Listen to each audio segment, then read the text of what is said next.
Good evening, everybody. Welcome to tonight's final presentation of Energy Week Plus. My name is Ginger Sigmund, and I'm the Managing Director of Indy Energy.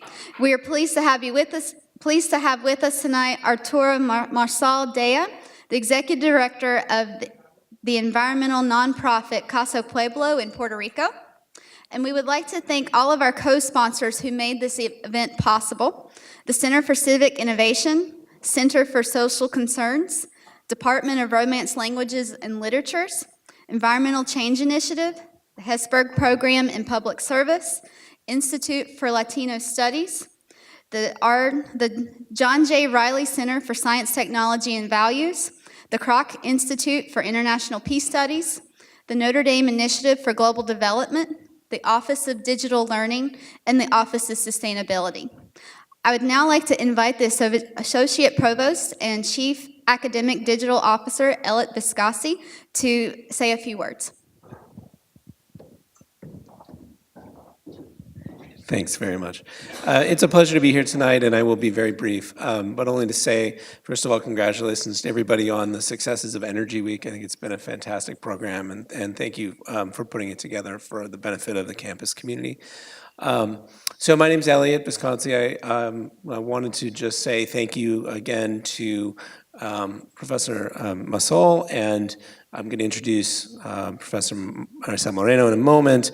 But I wanted to point out also that this event tonight is part of a series of events that are expressions of our commitment to the island of Puerto Rico. And in particular, we feel like Notre Dame has both an obligation and the honor to help our friends and colleagues in Puerto Rico through works of engaged scholarship. And we hope to have many more events to bring Notre Dame students and faculty down to Puerto Rico in the months to come. And so I'm excited I will be happy to share with all of you some of the initiatives that we have coming up later in the semester, as well as future things. So we'll be communicating about those in the short term. But again, I just wanted to say welcome and thank you, and excited about the conversation we'll have tonight. We're very committed to supporting the island of Puerto Rico and launching a series of initiatives. And this is one very small, our sponsorship of this is one very small expression of that deeper commitment on behalf of the university. So without further ado, I want to call to the podium Professor Maricel Moreno from Romance Languages, who's going to give a proper introduction to our speaker tonight. Thank you.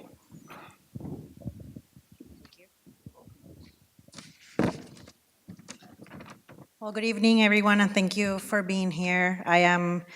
I feel very honored to have the privilege to introduce to you Dr. Massol-Deyá. We had a great time in Puerto Rico talking to his father at Casa Pueblo, and we're just delighted that he's here joining us at Notre Dame today. So I'm going to read you a little bit about him, and we'll let him do most of the talking, because that's what we're here for, to listen to him. So Dr. Arturo Massol-Deyá is from the mountainous area of Puerto Rico in the municipality of Adjuntas, where his parents founded the community-based organization Casa Pueblo. Massol-Deyá grew up very involved in this project and has chaired its board of directors since 2007. He is a graduate of the public school system and the University of Puerto Rico. He obtained his doctoral degree from the laboratory of James Tidje, director of the Center for Microbial Ecology at Michigan State University in 1994.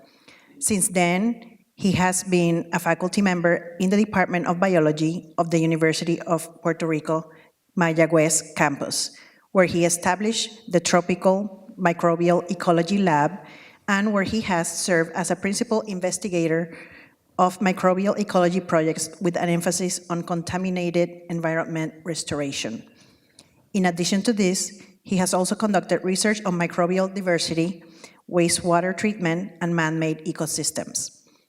He has done considerable work in the island municipality of Vieques, still powerless since Hurricane Maria, where he has documented metal contamination in the food chain since 1999. He has also researched Vieques' microbiology and how microorganisms could aid in the contamination of areas affected by U.S. Marine bombing exercises in the region. He's also the author of the book Amores que luchan, Relato de la Victoria contra el Gasoconducto en Tiempo de Crisis Energética.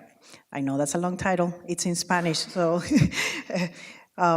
if you're interested, I'm sure you can find it in Amazon.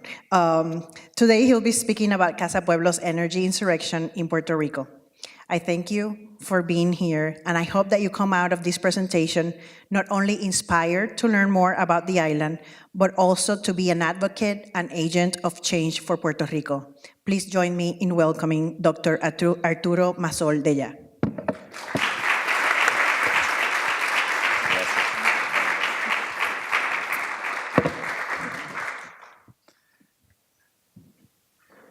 So I want to thank you all and the organizers for the opportunity to be here to share what we have been doing, what we have been facing in Puerto Rico, and what we're doing to address many of the challenges that poses to live in the Caribbean area.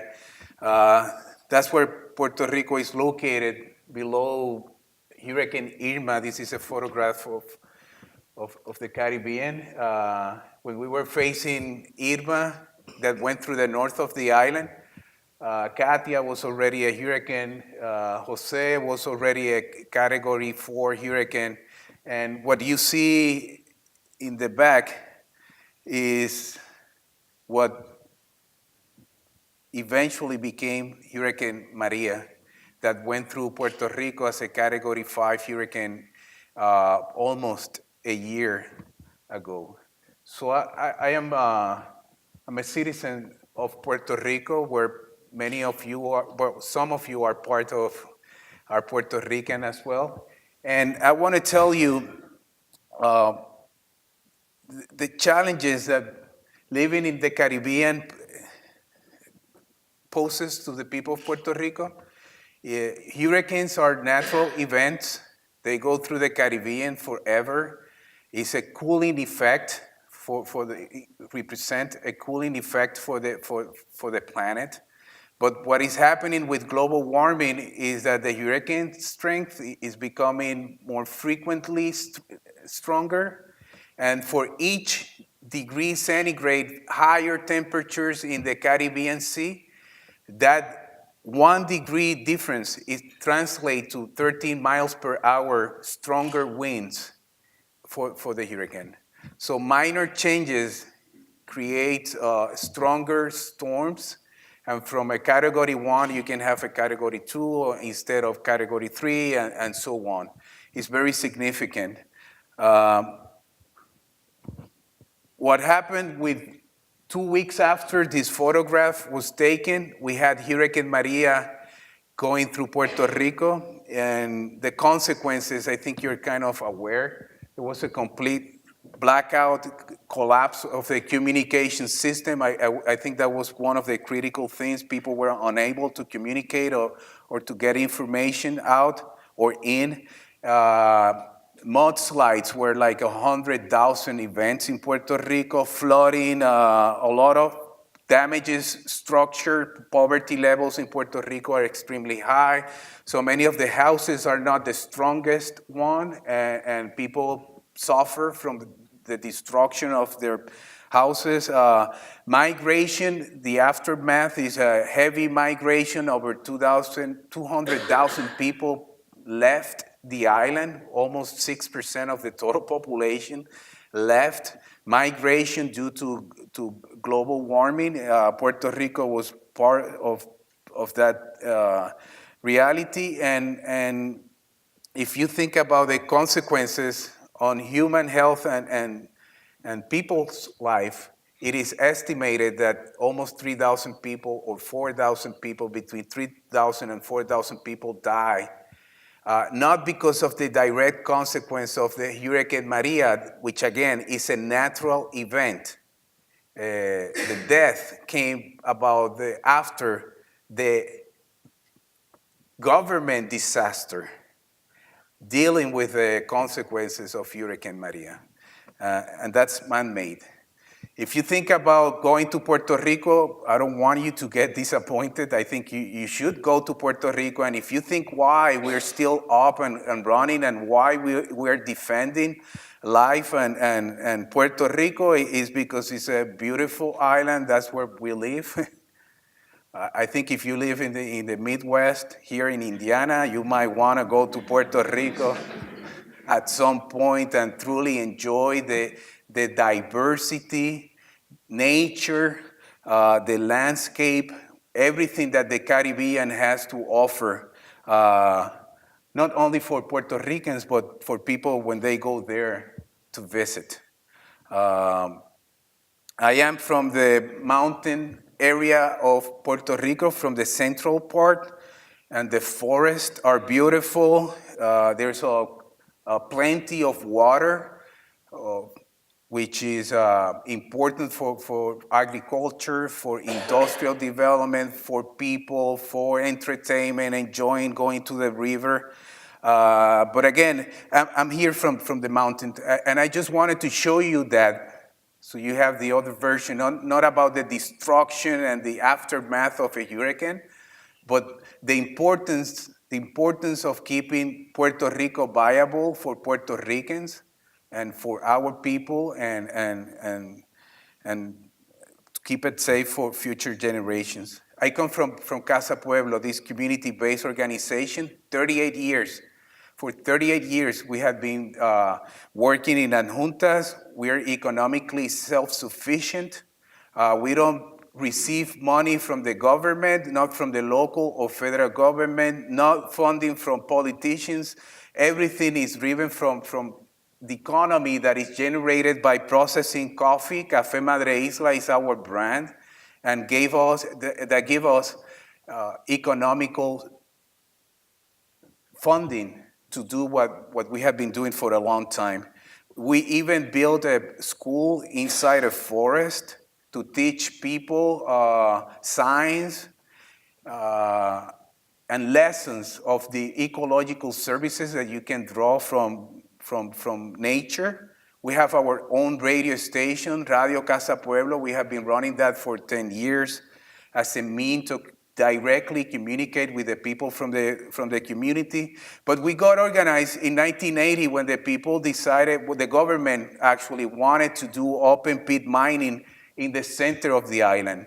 17 different deposits were identified, but the only available technology due to the geology of the minerals is what is known as open pit mining. And we decided that open pit mining was good for the mining companies, but not for Puerto Rico, not for agriculture, not for the watershed, not for the community itself. So we got organized, and we went around to oppose. That was our beginning. That's how we began. And after going to all the communities and telling people that we needed to stop open pit mining, this is what happened. Only one person showed up at the main square of Adjuntas to oppose the mining proposal. And that guy actually is part of the group. He got there late, and that's why he's the only one in the floor. I don't want to tell you what we did exactly, but this is the same main square 15 years after when we were able to stop open pit mining. But basically, we switched from just knowledge itself of what mining was going to do to Puerto Rico was not enough. And we went to a social equation as part of that process, that science itself is not enough, but science plus culture plus community is the driving force that we have been using to promote social changes in Puerto Rico. And that's how we got to this alternative figure. We stopped open pit mining, and we evolved from opposing to proposing and assuming the responsibilities of the proposals. And that's what we have been doing, taking up the responsibility to doing what we think ought to be done. We propose a forest for the same site for conservation of biodiversity. And actually, Bosque del Pueblo is one of the latest designations when Puerto Rico had only like 4% of protected land. After that, other community groups decided to promote natural resource conservation. And since 1996, a lot of initiative have resulted in the protection of other areas of Puerto Rico. And Casa Pueblo became the first community stakeholder of public land. And when we were assuming the responsibility for managing the land, now other groups wanted to do the same, facilitating the conservation of other areas, critical areas for Puerto Rico. And this is how Puerto Rico looks like. The east is different from the west. I'm from the west, which is more forest, because people have been defending, protecting that land from open pit mining. And yet we have only 8% of the surface of Puerto Rico protected. It should be like 30, but there's a process, an ongoing process, systematically changing the forest conservation in Puerto Rico from a bottom up, from the community to the government. Mining was a threat for 30 years for that area. In 2009, 2010, the government of Puerto Rico wanted to build a pipeline going through the center of the island to build a 93 miles long pipeline, a natural gas pipeline. We don't produce natural gas. It was a 93 miles long. Puerto Rico is 100 miles wide. So it was going from one corner to another, even though we are an island and fuels can come from, they come in ships, so they can go directly to those places, but they wanted to do the pipeline. And we use the science, community, and culture, and for our first event, we had 10,000 people showing up. This is 30,000 people going to Adjuntas to oppose to the open pit mining, and we were able to stop that threat. It was a corrupted proposal by multiple means, and I don't have time to go over, but I have to say that we wrote a book, Las Amores que Luchan. It was presented a month ago, and you can get it from Amazon. But it's a love for the country, people with different ideologies coming together and say, you know, fossil fuel dependency is not the path for the future. We have to stop that dependency and move to a different future. So what about Puerto Rico before Maria? And that's Hurricane Maria on top of Puerto Rico a year ago. Well, Puerto Rico's power authority is a highly dependent energy model based on centralized energy generation based on fossil fuels, mostly oil, natural gas, and coal. We don't produce neither of those resources. We don't have them available, so they're imported in Puerto Rico from elsewhere. Between 2000 and 2009, in the new millennium, we have lost $22,000 million just to pay for the fuels. And 50% of what people pay in their bill, energy bill, is to pay for the fuel. A lot of money. And we have been in an economical depression for a long time, more than a decade. We're talking about an economical crisis in Puerto Rico, and we have to deal with the energy infrastructure in order to address poverty and economical development. So after Hurricane Maria, with that energy system based on centralized generation that requires transmission and distribution lines, this is a summary of what PREPA did in Puerto Rico, which is basically nothing. We had it was a blackout. Everything was in the dark, even the government offices. That reality prolonged for a long time. We were without power for 1 week, 1 month, 2 months, 6 months. Some people are still without power a year after. And they're using that. What the government is doing is using that suffering to now privatize, justify the privatization of PREPA. It's a public utility, and now they say, the public utility has failed the people of Puerto Rico, so we should privatize. That's the solution. Even though 30% of the electrical energy generation was privatized 15 years ago. So it wasn't a matter of generating power with private companies, because we have private companies generating energy in Puerto Rico. But this is what they're doing now, using that shock to justify the privatization, and people are saying, okay, we should privatize. For us, it's not a matter of if the electrical utility is in private hands or public hands. It's a matter of the overall model of being fossil fuel dependent, or a energy model that seeks energy self-sufficiency. And this is what the government is telling the people of Puerto Rico, that the future to deal with crises like Maria is basically to gasify Puerto Rico. So all of the projects are natural gas. Somehow the transition is to change from one addiction, oil, to another addiction, natural gas. In the case of Puerto Rico, because we don't produce either one. So we don't see that as a transition for a more resilient infrastructure. We think it's pretty much the same setup, different addictions. So we have to provide an alternative to that. So it's not about public versus private, it's about dependency versus energy self-sufficiency. Energy self-sufficiency is what we have in Casa Pueblo.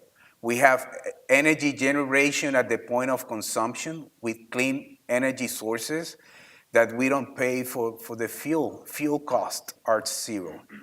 It is the sun. You have to pay for the infrastructure, like any type of infrastructure. Either if you're going to build fossil fuel power plants, you need to invest in the infrastructure. The same thing with solar or wind or water or biomass. You need to invest in infrastructure. The only thing is that when you're running with solar power, the fuel cost is nothing. This is Casa Pueblo the day after the hurricane. We were able to open the house, and after surviving the hurricane winds and all of the flooding and water, well, the day after, we were able to get back to normal, because we cleaned the house. Our electrical system was intact. And what happened was that people were going to Casa Pueblo because it was a sole source of energy in the town, and they were going with respiratory equipment to plug in, or people were recharging their equipment. So we became an energy oasis for the community. At that point, we decided to initiate a campaign to light up Puerto Rico with the sun. And people in the diaspora, people in the States from different universities, we asked students and faculty to buy solar lamps, to have them sent to Houston. We had a Puerto Rican, Mariam Cabanillas, getting all the lamps and sending them through humanitarian flights to Puerto Rico, and we were distributing these solar lamps, 14,000 of them, for Adjuntas and nearby municipalities, for Vieques. And the idea was to improve quality of life at that point in a very effective and immediate fashion, to reduce the risk of the elderly to have a fall, or when access to medical care was complicated, to teach people how easy, inexpensive, safe without fumes, without noise from power generators, was to use solar power like Casa Pueblo was doing. So we distributed many of them, different models, and saw additional support for the community, including cultural events for mental issues. There was a lot of stress. So we embrace culture as a mean to build community within the crisis. We had a health clinics and many different types of support during the first few months. But a lot of links, collaborations with the diaspora and people in the States. And this is what we're doing right now. This is what we're doing with Notre Dame. We're building right now bridges that can promote exchanges for students, for faculty, to get engaged, not during the crisis. No, we have to do it first. And if we face another crisis, we're gonna be set. We're gonna be ready to respond.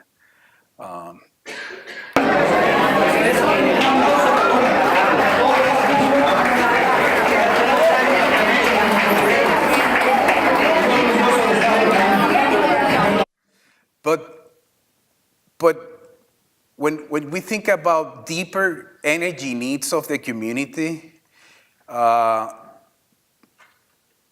still the government wants to impose and to keep this fossil fuel dependency. And it's true, we have lack of political power because of the colonial relationship of Puerto Rico with the US.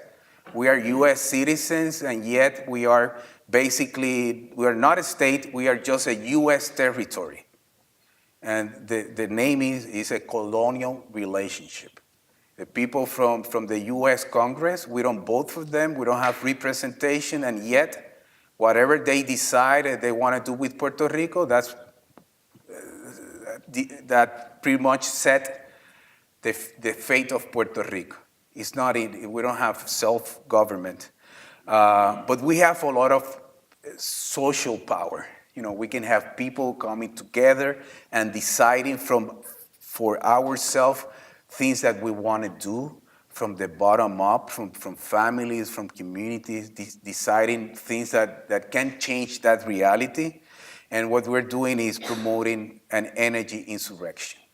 If from the top to the bottom they want to impose fossil fuel dependency, we want to free ourselves from fossil fuel, be responsible with our community and be responsible with planet Earth. And we have been helping houses in adjuntas, creating models of resiliency. Let me tell you that we have gotten some support from the US, but the treatment of Puerto Rico, I'm not getting into all of those details, but you have a president that has been very irresponsible, and a president that has been mean and disrespectful to the human life of people in Puerto Rico. And the treatment of those US citizens in Puerto Rico have been something that is highly discussed, not in Puerto Rico, but I think by the main media in the US. Regardless of what the federal or the local government was doing, I'm going to tell you what we were doing in Casa Pueblo. This is the house of Maria Medina, a dialysis patient.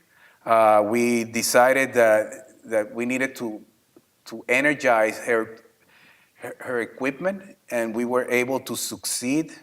A lot of the deaths after Maria were related to dialysis equipment not working or without power to operate, or respiratory equipment. This is a story that came out last Sunday in the main newspaper. Because of the lack of energy, this person was unable to run her respiratory equipment, and he died. And the question is, do you have to die because you don't have power from the public or the private utility? And that is a justification of why we have to move away from this centralized energy generation and address issues like this and prevent issues like this because the technology is out there and we can generate the energy where it is needed.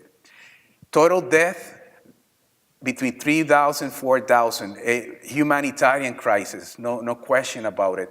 But think about people that were eating bad food, high sodium, low nutritional value meals for 1 day, 1 week, 1 month, 6 months, 7 months, because they had no power, they had no refrigeration, lack of food conservation. I think we're going to be facing a health crisis in the future. People that were pre-diabetic, pre-high blood pressure, people that were eating this, now they had a dose of food that was unhealthy. And for example, renal kidney failure has tripled since Hurricane Maria. So there's people that die, and there's a lot of people, much more people in Puerto Rico who are now sick, and we're going to have to deal with the long-term consequences of that health crisis.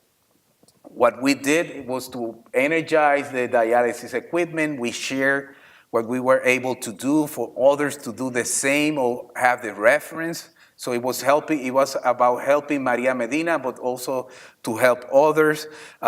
We installed 55 solar refrigerators in all the rural areas, refrigerators that runs on direct current, the same that solar power generates. It only consumes 89 watts.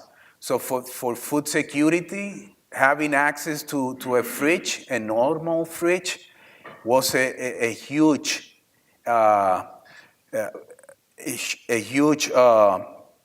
contribution to deal with the crisis.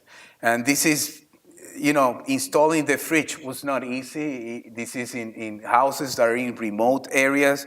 And we had a group of technical people helping us, helping these families with the installation of the solar panel, of the solar system. Because of the high efficiency of the equipment, only one solar panel is enough to run the refrigerator. If something happens in the future, they can take down the solar panel, keep it inside, and after a future storm, they can put it back, and that's how you build resiliency, addressing the issue of nutrition and food security. What about radio? This is and communication. This is our radio station, Radio Casa Pueblo. Osvaldo Santiago was there. We were up before, during, and after the storm. But our radio transmitter was away, like many of the communication antennas in Puerto Rico. And getting to the transmitter to refuel the power generator was complicated. So we decided to change that reality, and Radio Casa Pueblo is the first radio station and communication transmitter in Puerto Rico and the Caribbean fully working on solar power. Now we are generating energy at the point of consumption where it's needed. And in the future, if something happens, at least we can guarantee that the radio transmitter can keep going on. And if additional energy is needed, the power generator will be the alternative energy source for a few hours, because the sun will come out right after. So this is the radio transmitter, how it looks like. We're planting coffee. So now the radio transmitter up in the mountain is also a coffee plantation, creating jobs for the community. We have done 5 acres of coffee.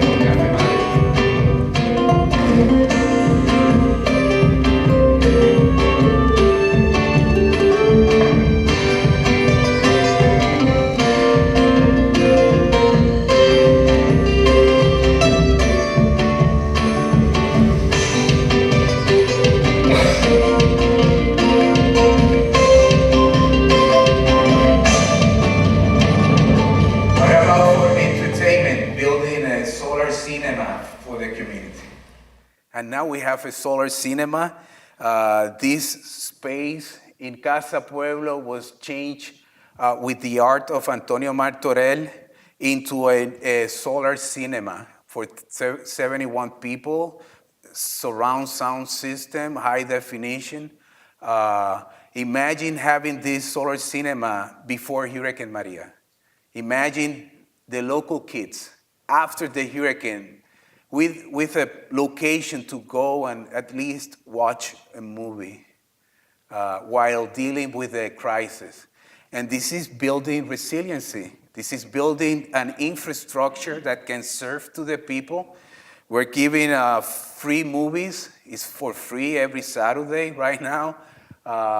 People who are making films in Puerto Rico, now they have a new cinema to show their productions to the community up in the mountains where there's no cinemas in the mountains. All of them are in urban areas in Puerto Rico. So we have the first solar cinema in Puerto Rico. And this is how we're changing the energy landscape of Puerto Rico. What about a barber shop?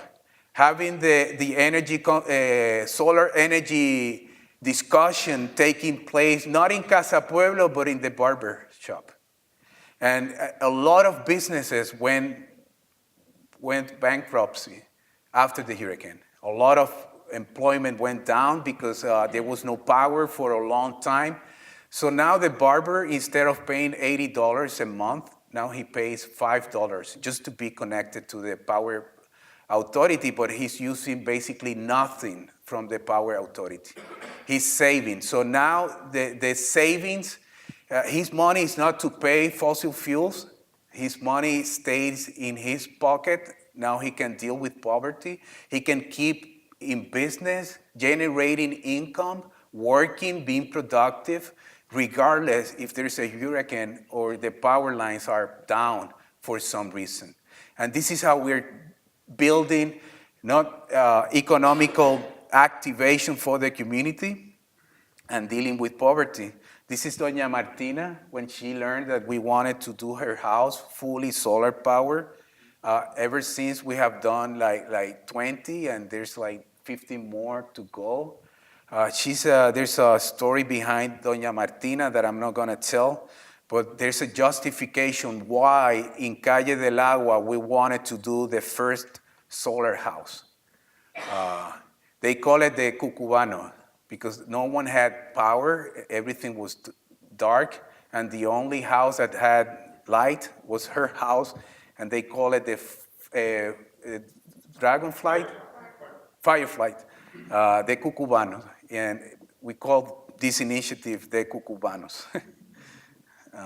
And this is how we are helping, not as a private initiative, not as a public initiative, as a social initiative of Casa Pueblo, helping people who can't afford to have this technology installed in their houses. So the right for energy should be for everyone, not only for people who can afford have things like this installed. For economical activation, we have done a warehouse, a second warehouse. This is a mini market. And so we have done 5 mini markets around the rural areas of Adjuntas. That's where the people get their food. If something happens, it's close to the community. We want them to keep in business. We want to keep them providing services to the local people. We want to reduce operational cost, and we want them to take up social responsibility as well. So if something happens, Casa Pueblo is an energy oasis for the community, and now we have energy oases everywhere. Mini markets, warehouses, even that restaurant, Vista del Rio, is the first lechonera that you can go and is operating with solar power. And so the pizza place, El Campo es Leña. And when you see what it had been done, this is what we call changing the energy landscape from the bottom up. Not only in communications with the radio station, it's also about economical activation. The school is working with solar power, solar energy for dealing with health issues like energizing dialysis equipment. Since Maria Medina, we have done like 3 additional families in Adjuntas that even though they have power back in their houses, they have a solar system as a backup system if something happens in the future. With innovation, we're working with the University of Michigan to work on hybrid systems, like to use solar power during the day, use biomass at night, and reduce the pressure on energy storage. So we can think about new configurations, new approaches to deal with energy needs, and that's where universities and academia is important, not to stay just in Notre Dame, but to go out and help communities directly, and the invitation is out there. The right for power, food security, entertainment, this is what we have done with limited resources. More than 100 projects have been done since Hurricane Maria. Now we launch the campaign 50 with Sun.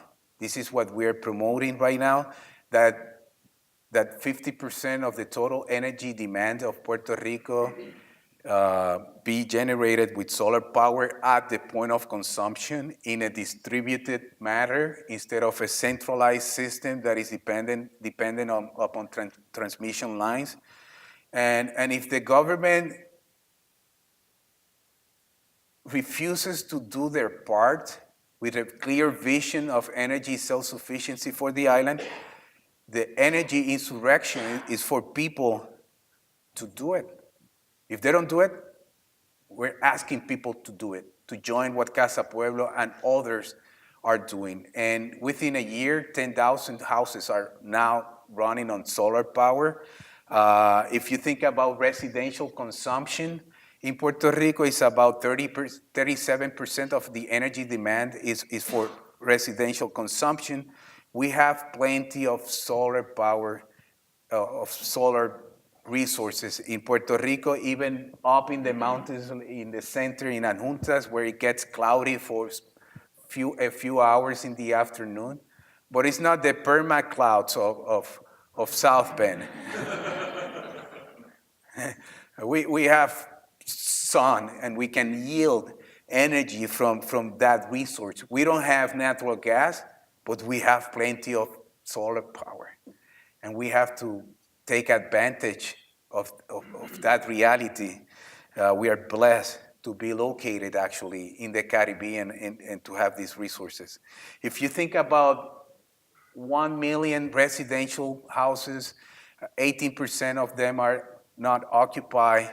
50% of total energy demand done by solar power for residents is basically to energize 500,000 houses, and the average consumption can be, the average energy demand for a residential house can be met with only 6 solar panels of 300 watts.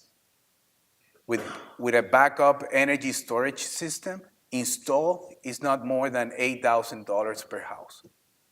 So it is doable. I think it can be done.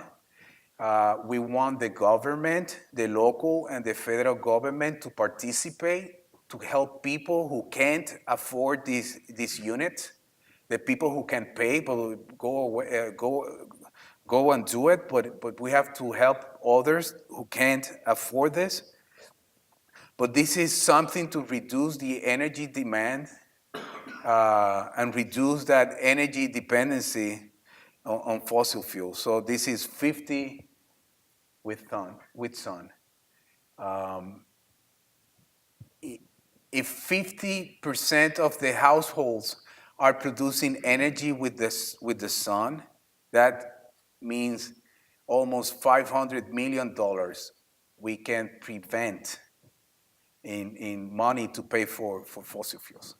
So it will pay itself. It's less carbon emissions It means $500 million a year within the Puerto Rican economy, not leaching out to these big companies. I mean, it is creating jobs, not in one location, but in multiple locations. Installing solar power, you can train local people and they can do it, so we can create jobs and do a lot. Of course, we have to look for energy efficiency and other issues. But this is Adjuntas, this is our community, this is how the urban area, still a lot of blue tarps, a lot of damage still, but we're changing the nature of the blue on the roof of the people. Instead of the blue tarps that indicates houses that have been damaged and FEMA had to put a tarp on top, now the blue is from the solar panels. And it's giving the roof a new meaning. The meaning that roof is security for the house, security for the people, is clean energy sources at the point of consumption for the well-being of the people. That's Casa Pueblo, that's what we have been doing, and we call upon you to join our energy insurrection to help the people of Puerto Rico seek a better future, a future that is dependent upon our natural resources. For that energy insurrection, I just want to show you the trailer. It's a 1-minute trailer of something that is coming up in National Geographic. But this is what we're doing in Puerto Rico and in other places.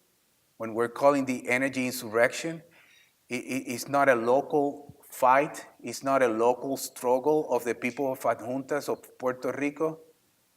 This is a real global struggle.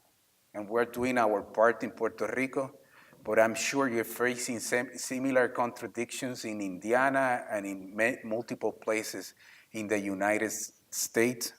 And this is your... The United States will withdraw from the Paris Climate Accord. I was elected to represent the citizens of Pittsburgh, not Paris.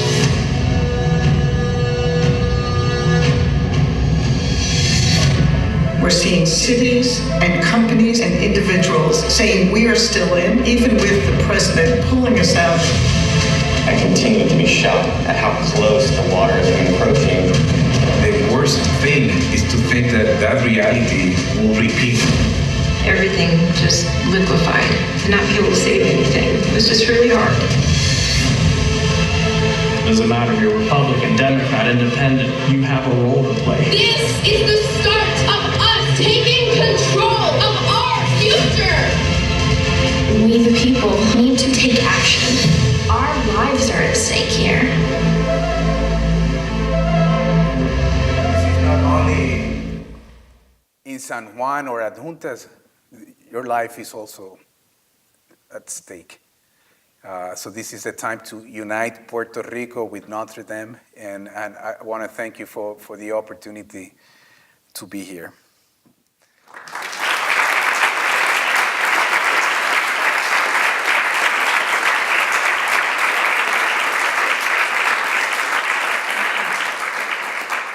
So if you have questions, I think this is the good time to address some of them.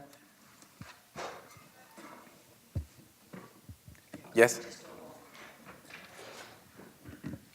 Wonderful talk. It was very interesting. I guess one question I have is, have you gotten any negative feedback from the people of Puerto Rico from your initiative that you're trying to do there? I guess it's kind of like a silly question, like you wouldn't necessarily think that people would be against such an amazing thing as this, but have you gotten any negative feedback? What feedback from the people of Puerto Rico? Just has anyone been against you so far in Puerto against? Rico? Yeah. We have done an evaluation of every single project. We have gone house to house to see how they're dealing with the energy adaptation, because it's not the same setup. You need to do adjustments, and overall, it has been great. However, what we have seen, if you think what we're doing, we're not dealing with individual survival, just to do one house or two houses. What we're promoting is to change the energy reality of Puerto Rico, is to change the country, our reality, and that is becoming a political threat to the people who controls the fossil fuel market. They don't like much what we're doing, and there's a repression getting to new levels for people who are doing environmental and what we're doing. There's different means of the state actually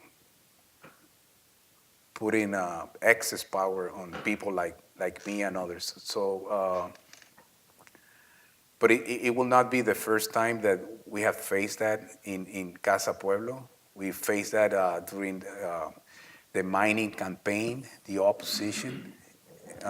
We have seen it with the pipeline, and still, now that we're doing an advance for the well-being of people and the economy, and still, we are like, in their eyes, we are rebels or insurgents. I have to say that I guess I have to feel honored that they see us that way. Because we don't want to promote and perpetuate fossil fuels. I think there's a critical conflict that needs to be addressed global-wide, and we're doing our part, and we have to move away. I think is the real challenge that humanity is facing is global warming. And burning fossil fuels anywhere is compromising the weather and the climate, not for the people of Indiana, for the people in Puerto Rico and the Caribbean and everywhere. And people are paying, people are dying or suffering or getting sick, or their crops are getting compromised. I mean, there's serious consequences, and we have to change that reality. We're doing our part.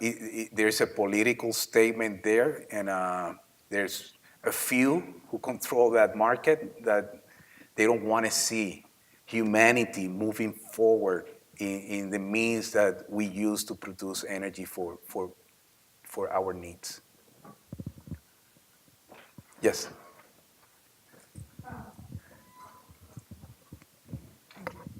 Well, first, thank you for this very interesting presentation. I'm from Puerto Rico, but I've been away for over 30 years. So I have two questions. One is more specific than the other. So I'll start with the more specific and then move on to the more general question. So the specific question is, can you tell us a little bit about is there anything in the tax code in Puerto Rico that would provide incentive for people to install these solar panels in their houses? And how do they work? There's some funding to match people doing solar power. We don't have to pay taxes at this point, but the government is talking about putting a tax on the sun. Are you serious? Really. And the money that was available to match individual investment, like 40% of the investment was could be matched by the government. That was eliminated or significantly reduced. And when it was out there, the people that had access to that resource were wealthy people, not people that needed. Yeah.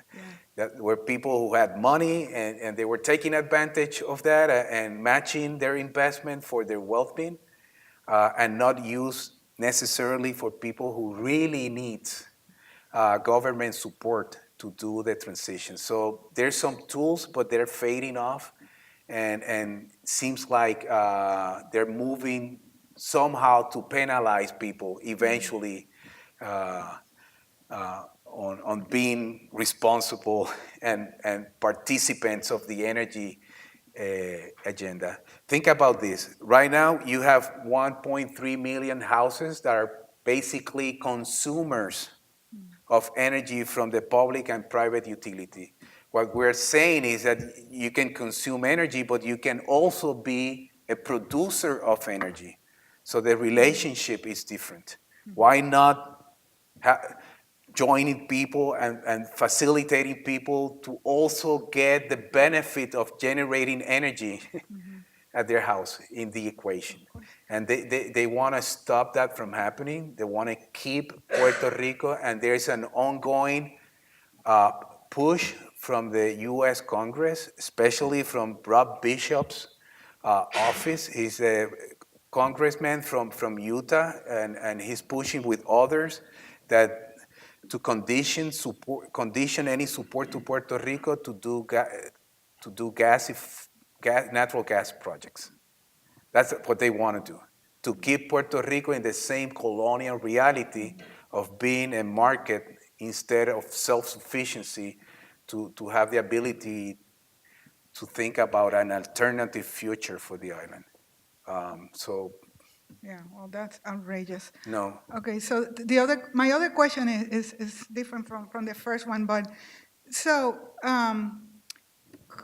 could you share your long-term plans for whether you might envision scaling this to the whole island, and whether you might envision or consider partnering with companies that already have this technology very well established? So for example, when Maria happened, there was discussion about Tesla. So Elon Musk wanted to send, I think, solar panels or something, some kind of technology that Tesla has already developed to help the island. I don't know what happened with that, but have you guys considered partnering with, besides partnering with universities, of course, but with corporations that might help you scale this, if that is indeed I the think plan? that going green is good. It's a good business for many. We don't directly partner with a specific company. We think it's a good opportunity for many to compete. I think the prices are coming down because people are doing the installation and they're more knowledgeable of the cost of all the parts. So the prices are coming down. And what we're saying is for the private companies is just to be responsible in the way they approach the people. It's not just about selling solar panels, but to be a companion of the people in this transition, to help them throughout the process of the installation and after. Because if not, people can get frustrated. The scale up is that 50 with sun is the goal for the next 10 years.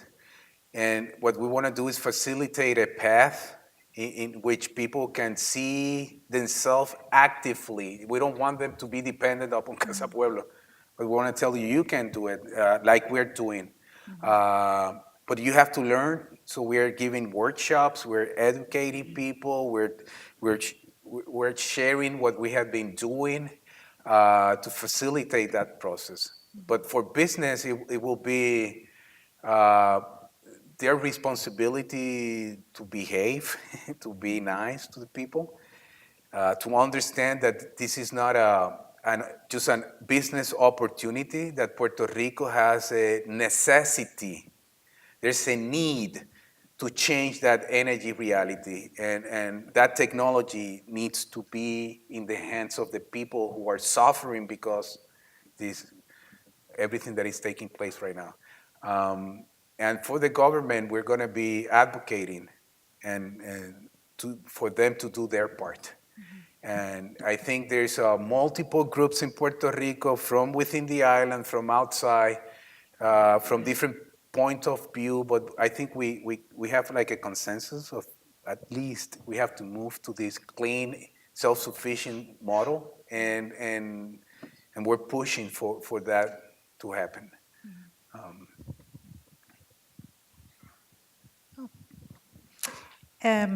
Thank you for your talk. I'm wondering, could you tell us what people at Notre Dame, students, faculty, staff, can do to join you, join Casa Pueblo to help you guys move forward. Yeah. I have to first apologize because I have to do this in English, and I look calm because I have to think in English. But when I'm talking about these issues, I get really agitated in Spanish. Very agitated. And there's a message to be involved, to do something. You're watching, you're learning, you're most of the students, well, all the students in Notre Dame are privileged people. And so are people who get educated. And with education comes a responsibility to do something beyond for your well-being and your professional career. That's good, but that's not enough. And if you're searching for happiness, you have to do something for others. What we're going to be promoting is exchanges with the students from Notre Dame to do volunteer work, maybe a short course with specific task. We're talking about, what else? And can you help me there? A letter writing campaign to the Congress to tell them that we have to stop this fossil fuel dependency madness, and that if we're going to invest in Puerto Rico, it should be for self-sufficiency. What else?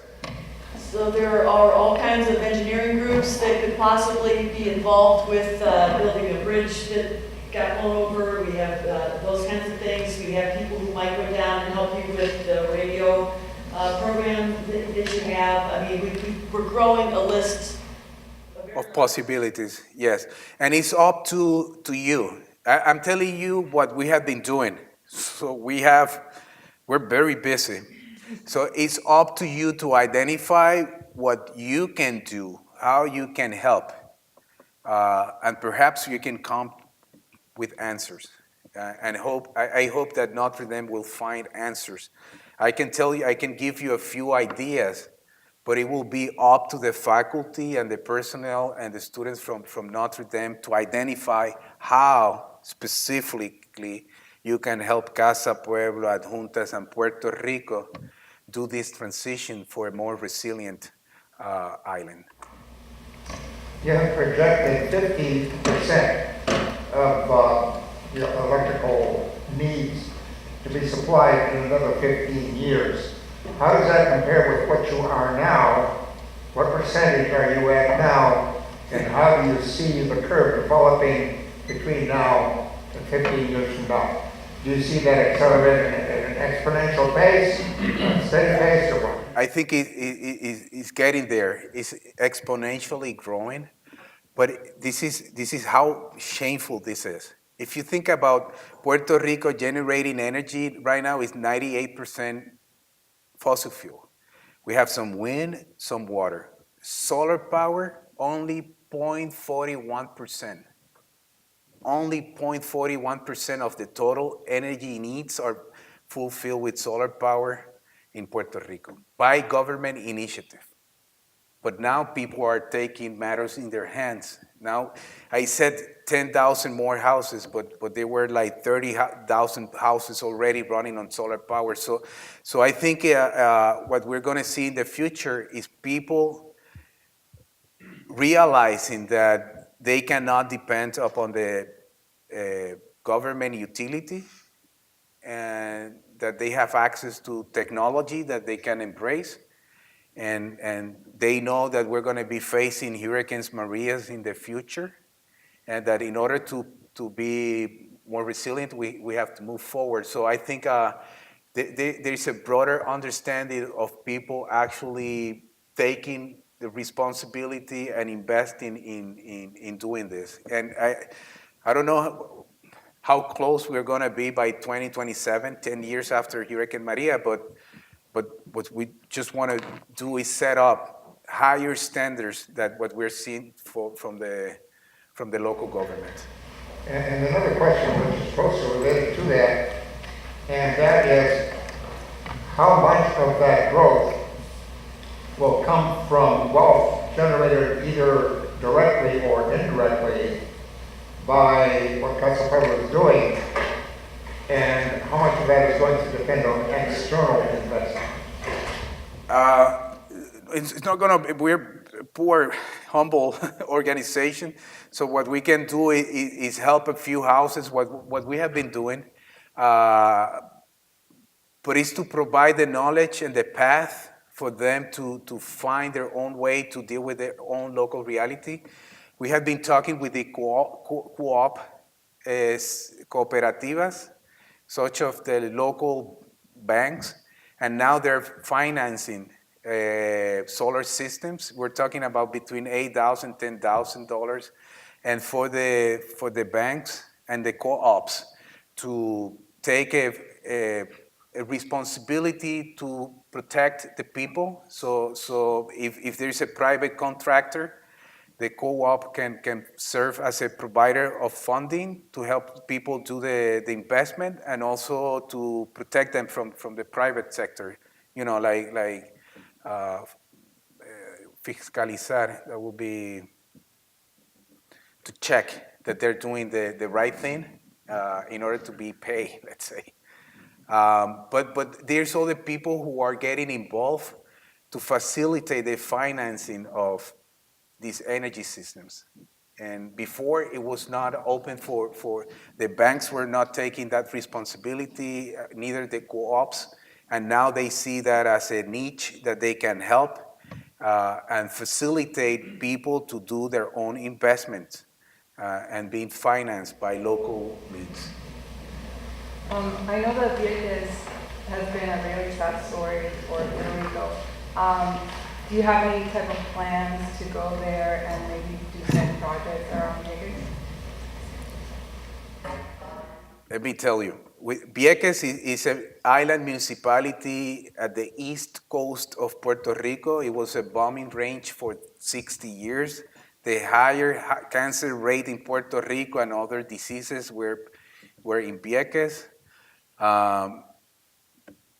And I have been doing research in Mayaguez for almost 20 years to evaluate heavy metal pollution and looking for means of environmental restorations using microbes and other strategies.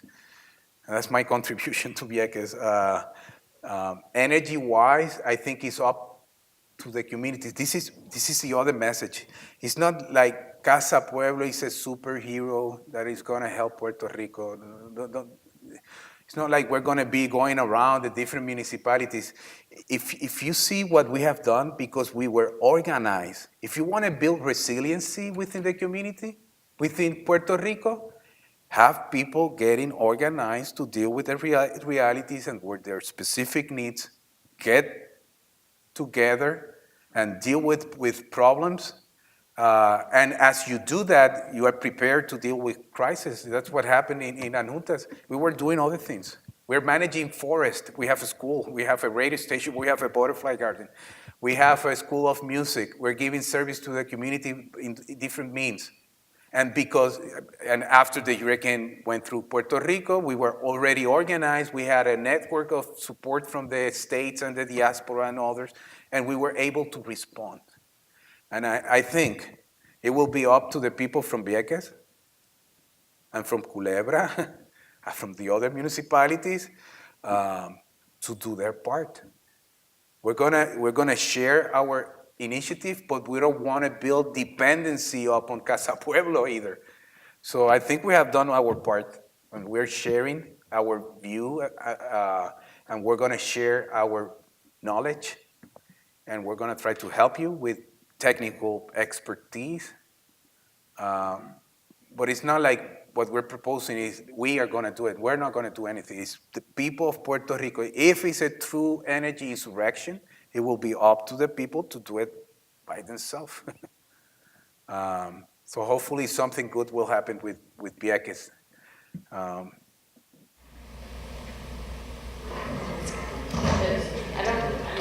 got projection. Going back to knowledge. So does the tariff on imports have any impact or has had any impact on this project, one? And, What imports? on solar imports, my bad. Uh-huh. 30%, I believe, was the tariff. And I believe it was to be set by January of this year, or go into effect. And then the other one is more technical. How do you deal with? Let me answer that question first. Okay. It's not going to help, that tariff.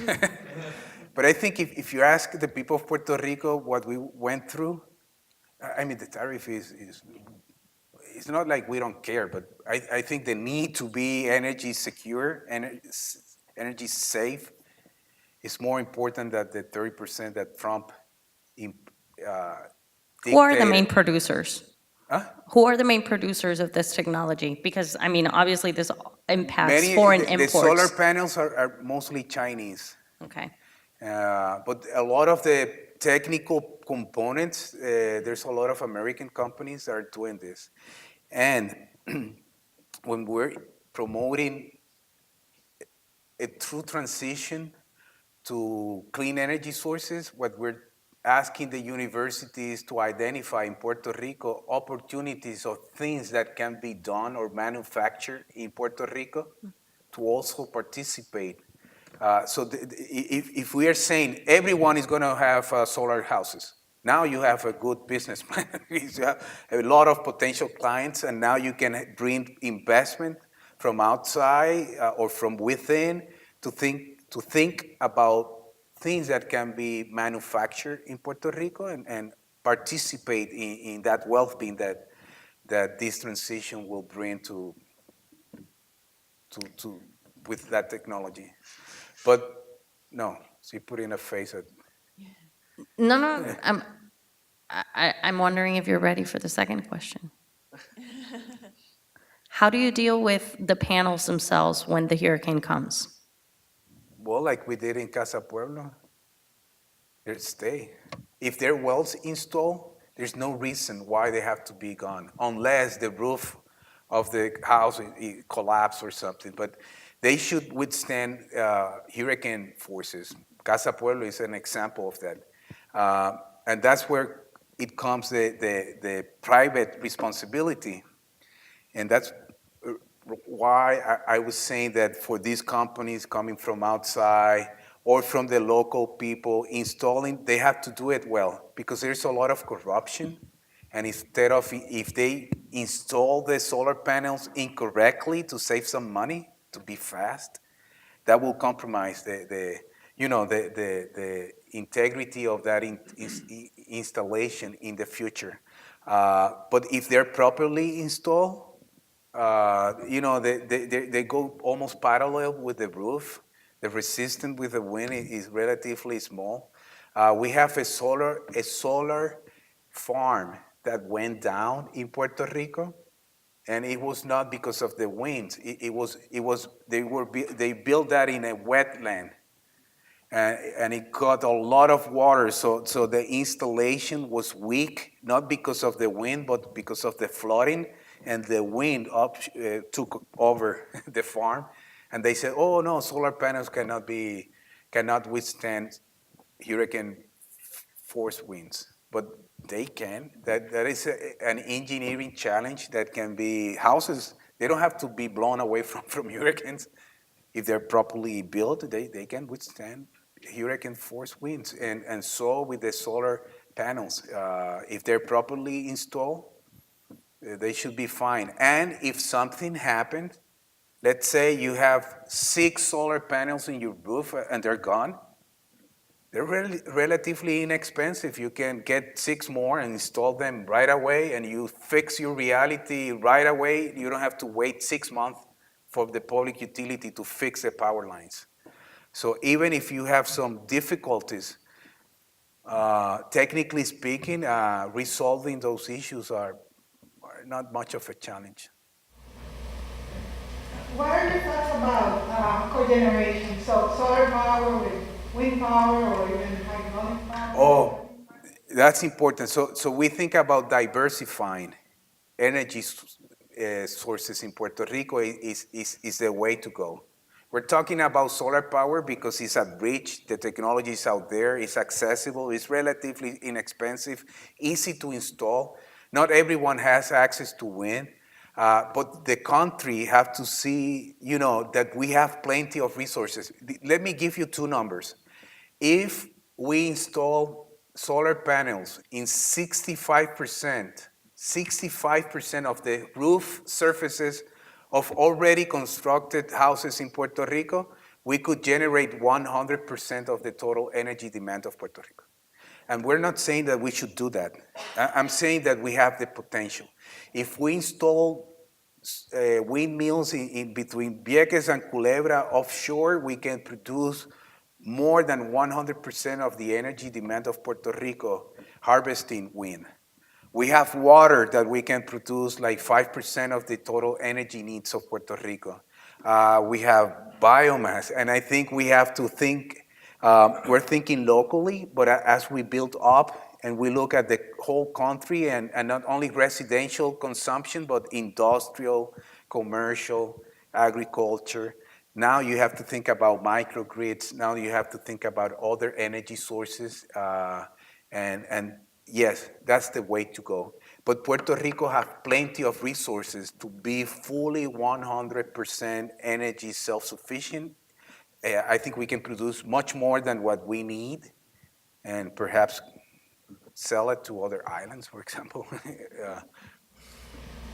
So I have a couple of questions piggybacking on what you said. One is, do you have a sense of the number of households who actually have panels? Because historically, there's been a lot of use of panels. Maybe for more limited uses like water, clean water. So that was one question. The other is there a use of geothermal in Puerto Rico itself? No, not at this point. And houses will be might be like 50,000.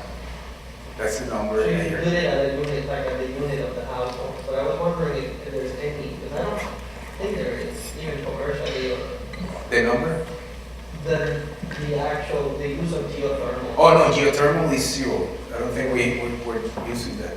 And then has there been any interest at the level of municipalities or the level of the mayor, for example, in creating initiatives that are local or that have sort of regulatory force? There's one example that after the hurricane Villalba, which is also in the center of the island, they have a hydraulic power plant that can generate 10 megawatts of power, and it was not used for a long time. So after the blackout, the mayor of Villalba, a young guy, he decided that he wanted to turn the hydraulic power plant back on. There was the legal framework after the hurricane allowed for everything was valid because there was no power, so we could build microgrids. We were doing whatever we wanted to deal with the energy crisis. And that guy, he sort of energized half of the main industrial facility of Villalba, and he was able to provide energy for the main urban areas enough. So it works, and he wants to do like Casa Pueblo is doing, to push energy self-sufficiency from the community. He said at the municipality level, but after the crisis, he was forced to shut down his hydraulic power plant, and he's not allowed to use it.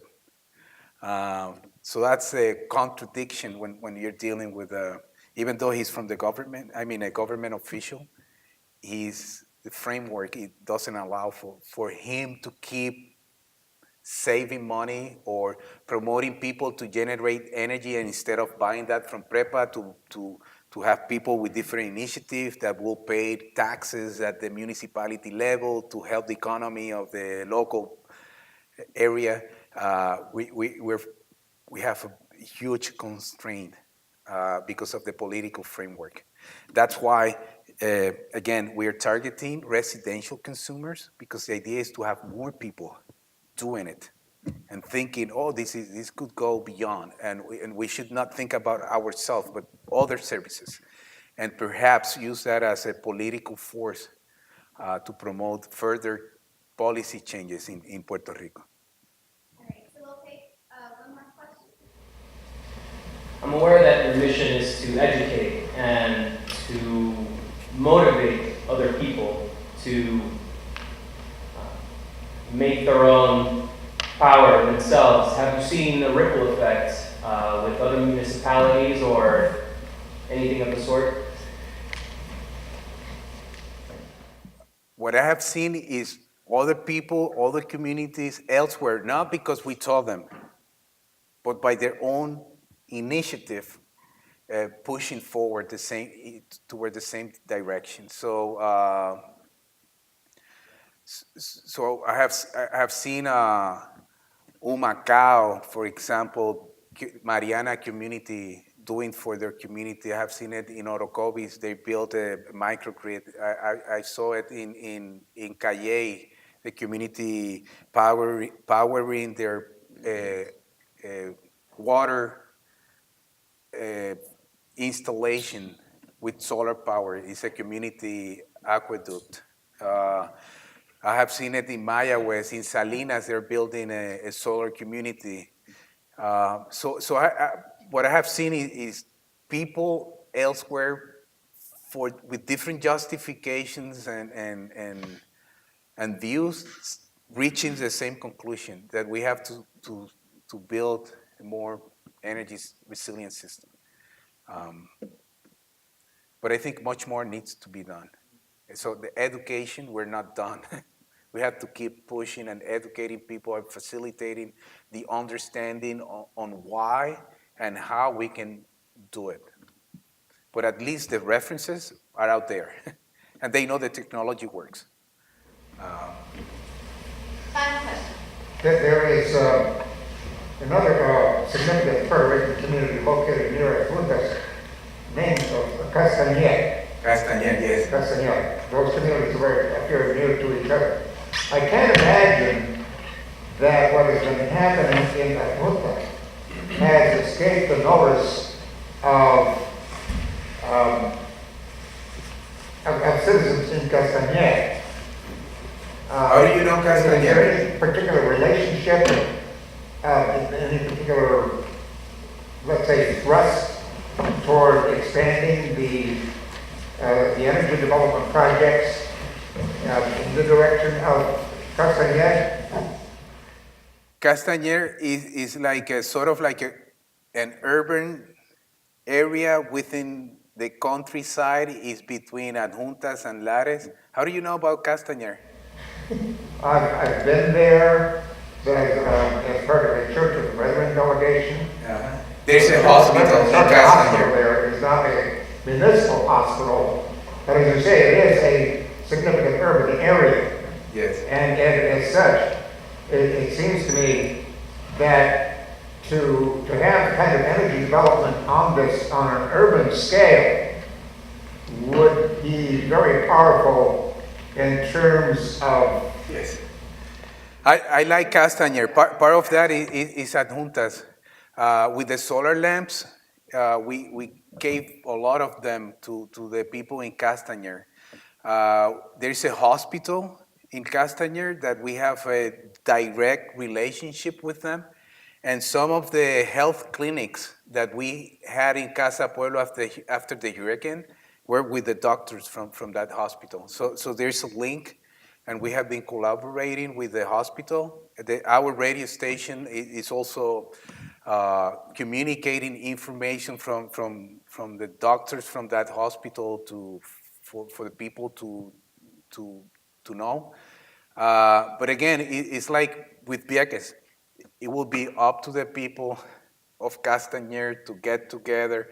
We're willing to help, and if they get organized, we're gonna help them do their own, get engaged into that process and help them. So it's for Castañer, and it's basically for any other part of Puerto Rico. We have concentrated all of our efforts in Adjuntas because we didn't want to dilute the effort. We wanted to bring a strong footprint in a relatively significant area, one out of 78 different municipalities in Puerto Rico, and to change enough areas to be used as a new reference on how things can be done. So that's why, and we're in Adjuntas, but basically what we're saying is all the people, if you get it organized, things can happen in other locations, but it's up to the people to do it. And if they don't get organized, it's not gonna happen. If they get organized, something can happen out of that. So we're not FEMA, we're not the government, we're not gonna do it just because we wanna fix one house. We're helping the different people for the people to help themselves move forward in this issue. So that's, we have limited resources, we're few guys, and we have to run the school, we have to run the radio station, we have a lot of things to do. And yet, for the past year, it has been an overwhelming agenda for a few people in Casa Pueblo. It has been really overwhelming. But I think the outcome is out there. I think we have done it, and we're using that to help others do the same. But I'm tired of working on solar installations. I'm a microbiologist. So if there are any further questions, I invite you to come down and speak with Arturo, but please join me in thanking him for being with us.